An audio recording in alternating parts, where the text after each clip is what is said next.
Hi everyone, and welcome to English Digest. I'm Pat. And I'm Erin. And today we're going to start out talking about food. My favorite thing. Food. Okay, so this article is all about the most unforgettable food. We have taken a couple of examples that are sort of related to the things that really happened in these writing samples. Yeah. I'm trying to think of which country's food really knocked me out when I went to that country. My favorite has been... I really liked the food in Latvia. Okay, that wouldn't be something I'd expect somebody to say. Well, but I also had food in Russia, and we went from Latvia to Russia, and it was much better in Latvia than it was in Russia. Russia was the most unforgettable food. Or forgettable food, I guess. I was really impressed by the food I had in Shanghai. Okay. And we were taken to some of the kind of pretty fancy places, some of the best places by our hosts. Okay. So we got a really good sense of the different regions of Chinese food sort of stuff. So that really impressed me. I was like, wow, they've got some really good stuff. The taste seemed to be, because I had a lot of the stuff in Taiwan, but it seems like the flavors are like dialed up in mainland just China. Maybe a little bit spicier, stronger. Yeah, everything's just a little bit extra. So there. I'd have to say... Well, I would probably say my first choice would be Japanese food. Okay. I'm a big travel to eat person. Gotcha. So I save extra money for my meals. I will eat 4 to 5 meals a day if I can. And I just like trying all the different things. Trying all the stuff. Yeah. Okay. Well, this article is all about the most unforgettable food. Now, this could just be because the food was really good. And I think in both of these writing samples, there's a little bit of extra sort of emotion. There's a bit of a story behind it that makes it more than just like, oh, we went to this lovely place and we had some good food there. But before we actually get to the samples, let's start, as always, with our instructions, because you got to read those instructions to make sure you know what you have to do. Pay attention to the details, such as the number of words or the number of paragraphs you're expected to use, what kind of content is expected, so what do you need to write about, and so on, because these will give you some hints about how to structure your articles, and it'll also make sure you write what the teacher or whoever is marking your writing will expect. You could do a great essay, but if it's nothing really to do with the topic, you're going to lose marks because you didn't follow the instructions. You went off and did something else. Not just with the topic, actually the structure of it as well. So that's true. If your teacher asks for an article of 120 words and you hand in a 200-word article, they might say that's be a little too bit long. Of trouble, You've got to kind of, we said 120, so that's what we expect. We can give you 10 or 20 more, but not 80 odd more. Yeah. So our article here is a minimum of 120 words. That's your starting point. And it's also a hint that you don't want to go way over. And we need you to use more than one paragraph. So not one big block of text. Right. Probably just 2 is the usual. 2 is good, yeah. All right, so if you're wondering what goes in each paragraph, here's basically the approach that you might want to take. Now, the first paragraph should probably contain details of where and when you had the food. That just sets your paragraph up, it sets your story up, so you're kind of explaining maybe a little few details of why it might have been such an important meal for you, or why the food might have been so unforgettable. And it should include any important details concerning why you ate it. It should also specify what the food was. Yeah, that's probably the important one. That would be a big mistake. If you didn't actually name the dish you ate in the first couple of sentences, then you're going to get marked down because the structure isn't right. You need to make sure that information is pretty early on. That's right. Okay, so in the second paragraph, you can probably be more descriptive. You should talk about the food and the experience of eating it. Talk about your senses. What did it smell like, taste like? What was the texture like? That sort of thing. So you're going to use a lot of sense words, a lot of adjectives that describe food and maybe restaurant atmosphere, that sort of thing. It should also describe how you felt while eating it and afterwards, especially if this experience affected your life in any good way. For example, did you eat more of this food? Did you kind of go looking for it afterwards? Yeah, or did you learn how to cook this dish yourself? Exactly. You're like, I want to make this at home. I have to learn this dish so I can make it. Right. So those are things that could help you form a conclusion to your story. Now, this story is about you, so you need to use the first person. I went here, we did this, and so on. It's also an experience. It's a real thing that's happened in the past. Therefore, you'll be writing in mostly past tense, possibly with some perfect tenses, either past perfect or maybe even present perfect, as necessary for the content. All right, so let's start talking about the first paragraph, sort of how we're going to come up with the ideas for what we're going to write in the paragraph. Now, this is a narrative essay, so we need to go in chronological order. That means you start at the earliest event and you go forward until the last thing that you want to mention, the last event, the last idea you had, that sort of thing. Now, there should be a beginning, a middle, and an end, and we need to know the basic details before we get into the story. So those will be part of your introduction. And then we're going to think about how we end the essay. So we're going to obviously start with the beginning, the introduction, and then the conclusion. Now, we need to make sure we have all the details we'll need to write about the experience, and what we're going to do is we're going to brainstorm these ideas. So we can ask some questions, our ever popular Who, W what, questions. when, why. Yeah, yes. who, what, when, why, where, how. That's not really a W question, but it's included it's in close. there. It always is. Yeah. So if we answer all these questions, we'll have the information. You'll also have to think a bit, what was my best food? Maybe you'll write down 2 or 3. It could have been this, this, or this, and you'll just have to pick your top one and then answer the questions about it. So we'll take our answers from the writing samples in the unit. So the first question is pretty easy. Who's the story about? Me. Okay, so it's you. You're going to be writing in first person. Most importantly, what was the dish? Okay, well, in one of our essays, we talked about vegan beef noodles. Whoa, that's different. And in another one, we talked about chicken katsu. Okay, and so where did you eat this food? We need to know a location. Okay, so the first essay, we talked about a vegan restaurant in Taipei. And the second one, a hidden restaurant in Tokyo, Japan. Okay, and the next W question is, when was this? In the first one, 6 months ago. And in the second essay, last year. So Now, both recent. Yeah, both recent. Now, you may have eaten this food by yourself, but if there was anyone with you, who were you with? Okay, so we've gone with the parent route with this one. The first one, the writer had dinner with his mom, and in the second one, the writer had dinner with her dad. Yeah, we also might want to mention what events led up to this meal. If there is a good story behind this food, what are the kind of details of the story that led to this experience? Exactly. Okay, so the writer who had dinner with his mom talked about his mom's part-time vegan habits. Yeah, we'll explain that a bit more as we go. And the writer who had dinner with her dad talked about the end of a long day of sightseeing. Okay, so these are all extra details that we could include, and this is mostly for the sort of first paragraph. We've named the food, we've said who we were with, where we were, and what was going on. We could add a few other things in there as well. You might want to mention a little bit about the restaurant or something like that. Yeah, you could use your how question to say, how did you find the restaurant? Yeah, that sure. sort of thing. Okay, but at this point, we only want a few kind of short, simple answers for all of these questions, a few words, a short sentence. We'll work on making them into complete descriptive sentences later.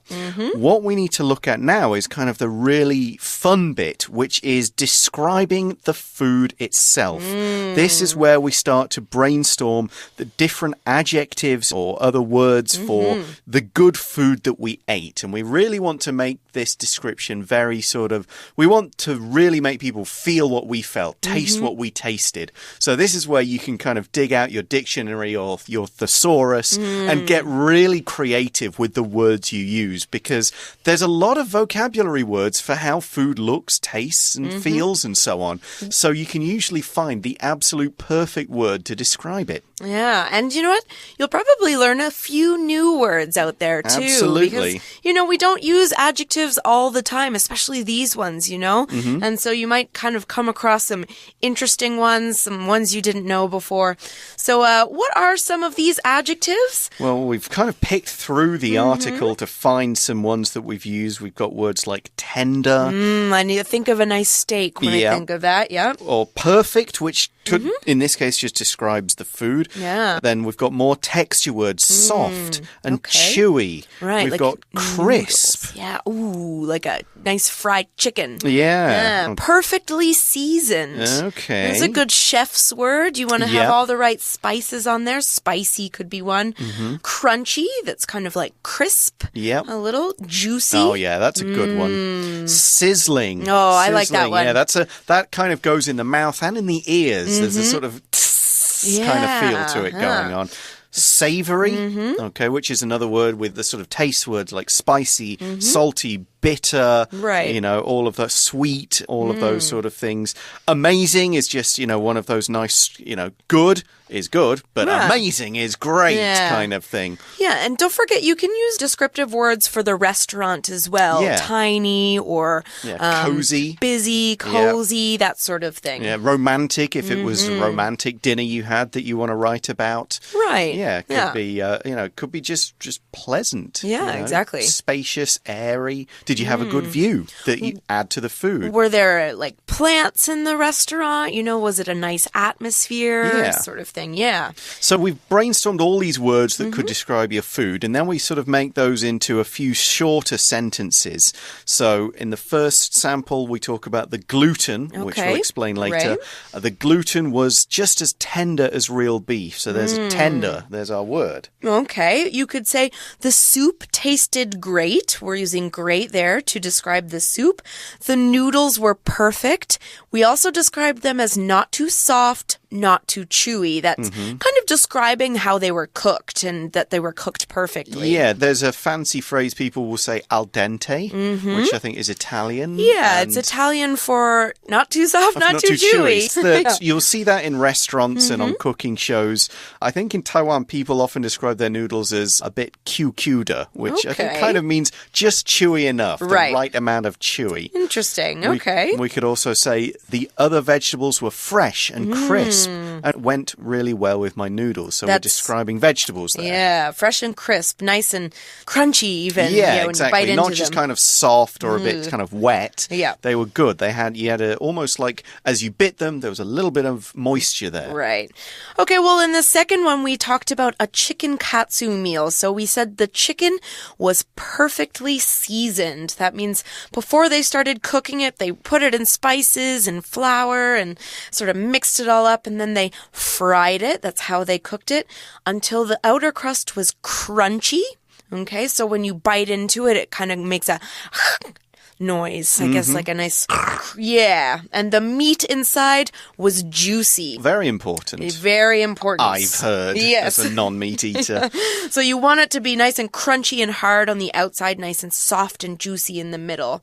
We also called it a sizzling cutlet. Okay, and we talked about how it was sort of served, presented. Yeah, it was cut into slices, and then you could use your chopsticks to sort of dip it into a savory sauce, maybe made with soy sauce or something like that. Okay, so we're kind of describing the whole idea of the meal, and we add, it smelled amazing and tasted even better. So comparative adjective use there to sort of really describe how good this food was. Right. Now, as we mentioned, as well as describing the sensory, the sense experience, we might want to add some emotion to this to really make the story. So sample 1 talks about eating with my mum was special as it didn't normally happen. We'll see why in a moment. Now we eat as a family. So that's a sort of experience of bringing people together to enjoy food. Right. Now, in the second sample, we talked about the writer and her dad sort of walking around Tokyo all day, and they found a hidden gem of a restaurant. They didn't expect to find this restaurant, but they did. And it sort of changed the whole way they thought about their day, because at the end of their sightseeing, they were grumpy. Yeah. And this sort of... Tired, hot. Yeah. This little feet ached. Exactly. And this meal kind of just changed all of that, which is a nice thing for a meal to do. Exactly. Okay. now that's a lot of information there. We'll include all of these in our 2 samples. We'll take a short break right now. Be back in a couple of minutes to talk about coming up with our structure and outline.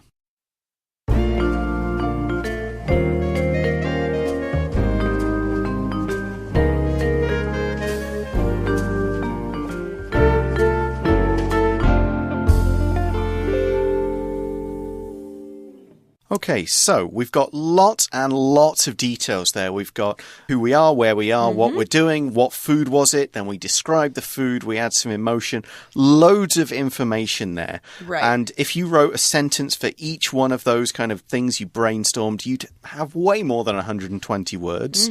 But it doesn't make it an essay. It kind of gives it the information to make the body, but we still need to make sure we introduce the article correctly and give it a satisfying conclusion.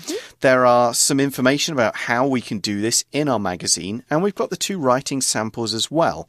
So let's have a look at how the samples have done it. Sample 1 says, "The most unforgettable food I've ever eaten was the first vegan meal I had with my mum." Okay. So we know who the story is about, what it's about, what the food was, who it was eaten with. Right. Lots of details in that opening sentence really sets up the rest of the essay.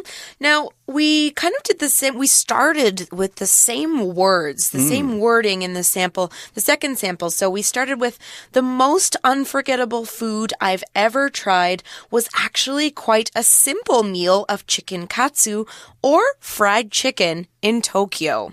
So again, we know who we're talking about, me, and what the meal was going on, fried chicken. What the food was. Katsu, and where we ate it. So lots in of Tokyo. information there to start us off. So we know exactly where we're going to go from there. Yeah, both of these make very good topic sentences because they have introduced the topic. Yes. They say what the rest of the paragraph is going to be about. So we've got our topic sentences for each one. Then we look at the details we brainstormed and turn these into sentences to put in our outline to go, okay, what are the bits I want to concentrate on and make sure I get in the essay? And what is the sequence of events? So, with sample 1, we've got the topic sentence, "The most unforgettable food I've ever eaten was the first vegan meal I had with my mum."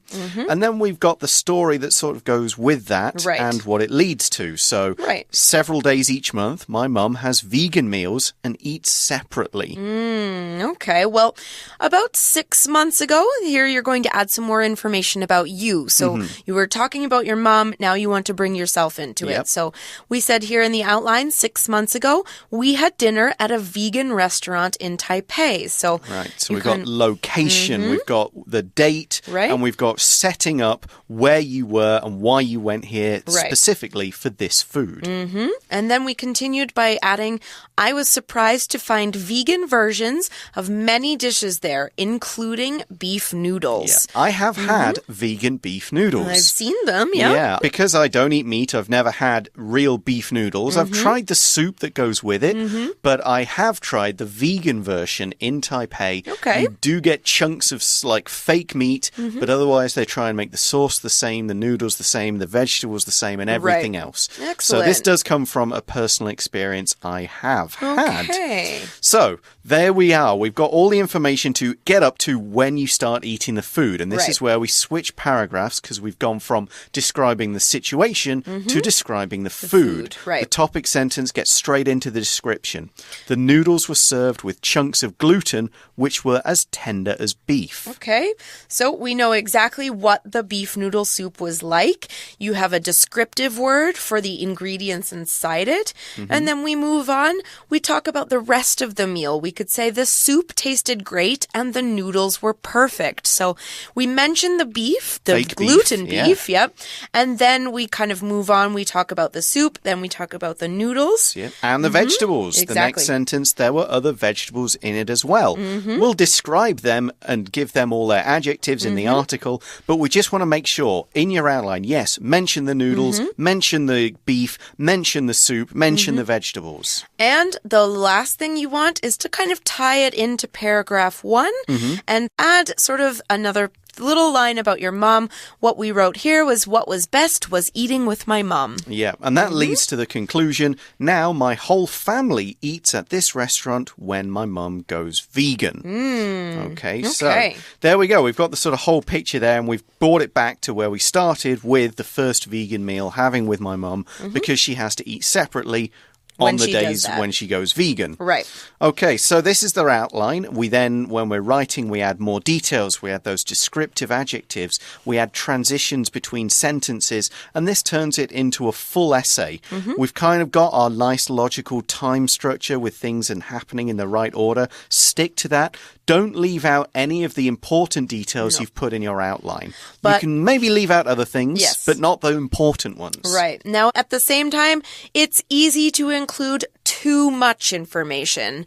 Now, maybe you are so excited about this meal that you're describing that you've gone way over your word limit. You don't want to do that. So if you have too many words, go back to your outline, figure out what's most important, and take anything out that you don't want to include that's not in your outline. Don't spend 3 sentences describing the vegetables. They're not the most important part of the meal.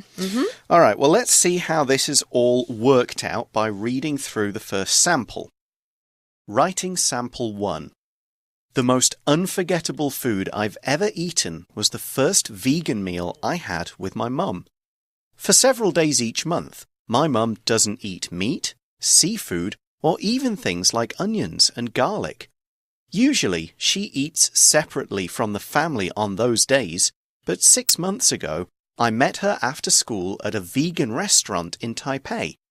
I was really surprised by the quality of the food there.